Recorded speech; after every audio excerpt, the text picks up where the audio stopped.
7 ሰው ገደልኩ አላቸው። ደነገጡኝ። አባት ገና መሾማቸውን በስመ አብ ወወልድ ወመንፈስ ቅዱስ አሉ።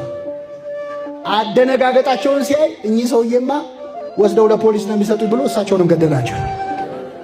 ስንት ሆኑ? አሁን መናዘዝ ፈለገ። ድጋሚ ሌላ ካህን ጋር ሄደ። እንደ አረጋዊ ካህን ጋር ሄደና አባቴ ንስሐ ልገባ ነው አለ። ምንድን ነው አሉት። 7 ሰው ገድያለሁ። ገደልኩ ብዬ ሄጄ ለካህን ስናገር ሲደነግጡ ሳይ እንዳያጋልጡኝ ብዬ እሳቸውንም ጨምሬ ገደልኳቸው። በድምሩ ስንት ሰው ገድያለሁ አላቸው። እኚህ ካህን ምን አሉ? ይሄማ ቀላል ነው፣ ምንም ችግር የለውም አሉ። ምክንያቱም 9ኛ እንዳይሆኑ። ምን ያሳስባል የኔ ልጅ፣ ይሄን ያስጨነቀ አይዞ፣ ሰይጣን ነው የሚፈትንህ። አንተ መጀመሪያ ጠበል ነው መጠበቅ ያለብህ አሉት።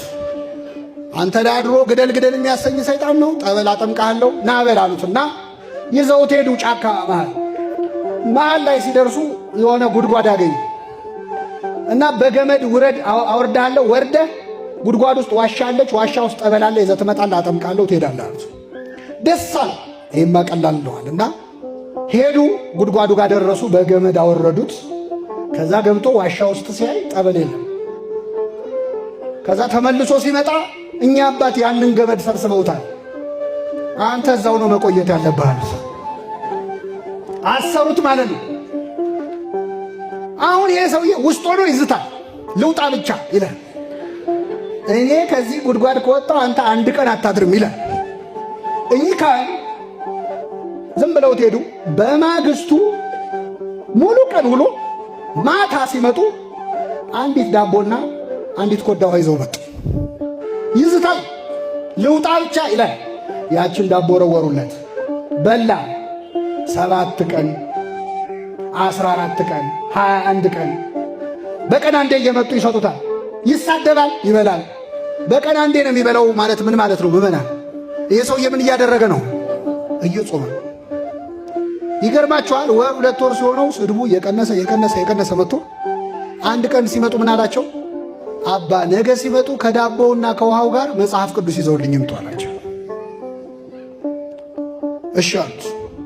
አሁን የሰውዬ ቁጭ ብሎ ከኦሪት ዘፍጥረት ጀምሮ ማንበብ ጀመረ። ሲያነብ ልቡ ተሰበረ።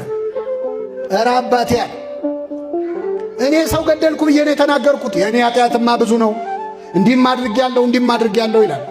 አይዞ እግዚአብሔር ይፍታ ይሉታል፣ ይሄዳል። እንዲህ እያለ 1 2 ዓመት 3 ዓመት ሆነ። አንድ ቀን እኛ አባት ውሃና ኮዳቸውን ይዘው ዳቧቸውን ይዘው ሲመጡ ይሄ ሰውዬ እዛ ጉድጓድ ውስጥ የለም።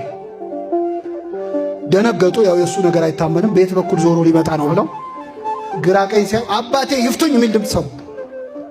ቀና ሲሉ ሰውየው አየር ላይ ነው ያለው። እግዚአብሔር ይፍታ ነው፣ ተሰወረ። በቅቷል። ምን ለማለት ነው? አባቶቻችን ካህናት ጹሙ፣ ጸልዩ፣ መጽውቱ፣ ስገዱ የሚሉን ሊያሰቃዩን ሊቀጡን አይደለም። ቤተ ክርስቲያን ሐኪም ቤት ናት እንጂ ፍርድ ቤት አይደለች። ለኃጢአታችን ቅጣቱንማ ፍትሐ ብሔር ላይ ሄዳ አንብብ። ቤተ ክርስቲያን ጾሙን፣ ጸሎቱን፣ ስግደቱን የምትሰጠን ወደ ማን ልታቀርበን ነው? ወደ እግዚአብሔር። ምዕመናን፣ የተማርነው ለጠቅላላ እውቀት አይደለም። እዚህ ጉባኤ ላይ ቁጭ ብላችሁ ይህንን ትምህርት ሰምታችሁ ንስሐ ባትገቡ እኛ እንጠየቅ። የመዳን ቀን መቼ ነው? አሁን ነው። የመጽናናት ዘመን እንዲመጣላችሁ ንስሐ ገቡ። የሰማነውን በልቡናችን ያሳድር።